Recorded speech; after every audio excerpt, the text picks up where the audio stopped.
భారతదేశ ఆర్థిక వ్యవస్థలో పరిశ్రమలే కీలకమని కేంద్ర మంత్రి భూపతిరాజు శ్రీనివాస్ వర్మ అన్నారు. అనకాపల్లి జిల్లా నక్కపల్లిలో ఎన్సీఎల్ గ్రూప్ ఆధ్వర్యంలో నిర్మించిన సిమెంట్ అండ్ గ్రైండింగ్ ప్లాంట్ ను ప్రారంభించారు. విశాఖ స్టీల్ ప్లాంట్ ను ప్రైవేటీకరణ చేయకుండా కేంద్ర ప్రభుత్వం ఆధీనంలోనే కొనసాగిస్తామని తెలిపారు. విశాఖ ఉక్కును గాడిలో పెట్టడానికి పటిష్టం చేయడానికి కేంద్ర ప్రభుత్వం 1140 కోట్ల ప్యాకేజీ అందించిందని తెలిపారు. ప్రధాని మోడీ చొరవతో వికసిత్ భారత్ లక్ష్యంగా రాష్ట్రంలో కూటమి ప్రభుత్వం చర్యలు తీసుకుంటుందని వివరించారు.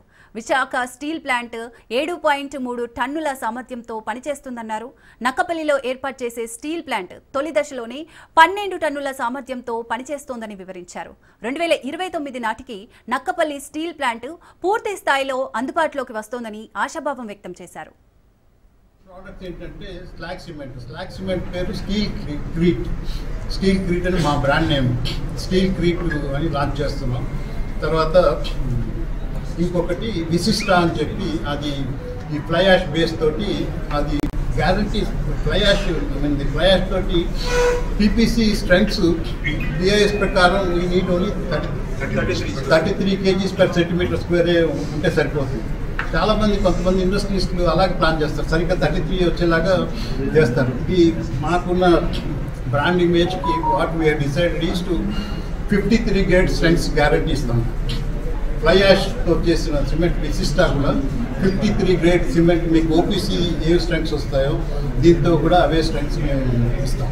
అలాగే ఈ స్టీల్ క్రీట్ కూడా దానికి కూడా స్ట్రెంగ్త్ ఎక్కువ వస్తుంది. స్టీల్ క్రీట్ ఎంత that's also 33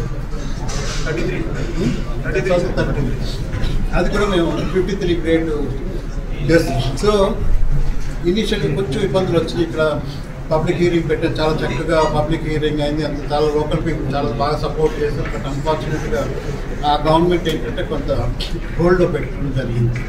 so public hearing హోల్డ్లో పెట్టడం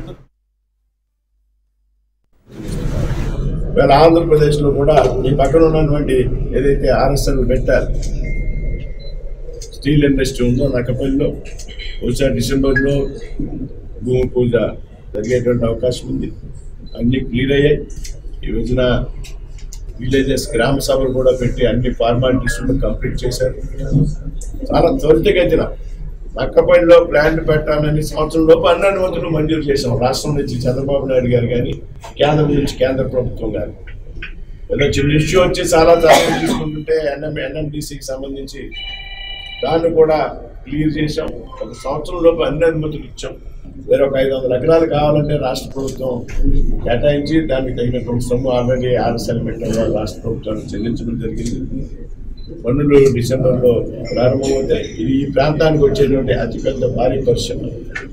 17 million ton production. Visakhapatnam steel plant 7.3 million ton. First ఫేజ్లో ఇవాళ ఆర్ఎస్ఎల్ మెటల్ ప్రారంభించింది 7.3, అంటే విశాఖ ప్లాంట్తో సమానంగా ఫస్ట్ ఫేజ్. 2029 నాటికి ప్రొడక్షన్ వస్తుంది 7.3 మిలియన్ టన్. ఇవాళ చాలామంది పరిశ్రమ పెడుతున్నారు అంటే ఏదో మన ప్రాంతానికి దూషించడానికి వచ్చారనేటువంటి ఒక భావన కొంతమంది నాయకులు కానివ్వండి లేకపోతే ప్రజల్లో కానీ ఉంది. ఇవాళ పరిశ్రమలు పెట్టేవంటి వాటిని ప్రోత్సహిస్తేనే ఏదైతే 2047కి నరేంద్ర మోడీ గారు ఆశించినటువంటి వికసిత భారత్ లక్ష్యం ఏదైతే ఉందో ఆ లక్ష్యం సాధ్యమవుతుంది అనేటువంటి విషయాన్ని నేను సందర్భంగా ప్రస్తావిస్తున్నాను. పరిశ్రమలు పెట్టాలి, పెద్ద ఎత్తున ఉపాధి కల్పించాలి. ఆ విధంగా వచ్చినటువంటి లాభాల నుంచి ట్యాక్సుల రూపంలో ప్రభుత్వానికి చెల్లించాలి. దాదాపుగా ఈ ఒక్క తాళపాలెంలో ప్లాంట్ నుంచి వాళ్ళ ప్రభుత్వానికి ఒక 50-60 కోట్లు పన్ను వచ్చేటువంటి అవకాశం సంవత్సరానికి.